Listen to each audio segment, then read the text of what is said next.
Even in a war, right? Even in a war, Muslims, we are supposed to avoid war at all expense unless and until somebody is imposing war on us.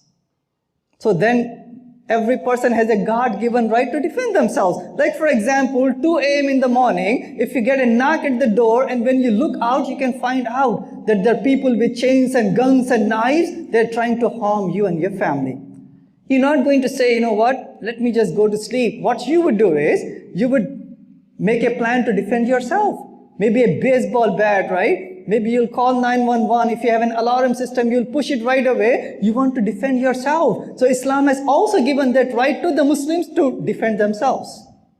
So it says in the Qur'an, chapter 2, verse number 190, right? Chapter 2, verse number 190, that if fight in the cause of God for those who are fighting against you. Means somebody is imposing war on you. God is saying that you have the right to defend yourselves. But then God goes one step further. God says that even in that self-defense, do not go to extreme, because God does not love the extremist. That is Qur'an. So then you may be thinking, okay, what does it mean not to go to extreme? God also defines it. So Muhammad, peace be upon him, during one of his battles, he found out that one of the women, she was killed. He became really angry. He called his the Muslim soldiers and he told them that even in a war, do not kill women and children. That means do not touch, harm or kill non-combatants. To such a degree that Islam is so careful about avoiding any harm to the non-combatants. So there is no such thing as carpet bombing in Islam.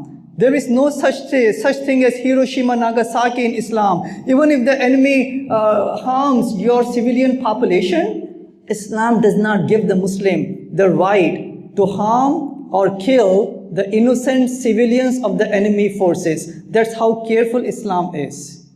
So if some people, out of their own shortcomings and lack of knowledge and emotions, if they are harming other people, we have to condemn it and not Islam. So if anyone who would like to know what Islam is, Fox News and fake news would not be the source, unfortunately. I would recommend them really highly to pick up a copy of the Qur'an that defines about the ethics of war, that also defines how we should deal with each other. So when we look into the Qur'an, we can find out that it is built upon morality and justice, right? And unity of humanity and solutions for humanity, and that is going to give us the lasting peace. So the question that people may have is wrong. Not every Muslim is a terrorist. I'm a Muslim, living in peace and harmony with my neighbors. He is a Muslim, right? One of the credible Muslims. The Muslims are out there. There are many physicians over here in the USA, 35,000 plus physicians, Muslims. They have 150 plus free clinics benefiting humanity.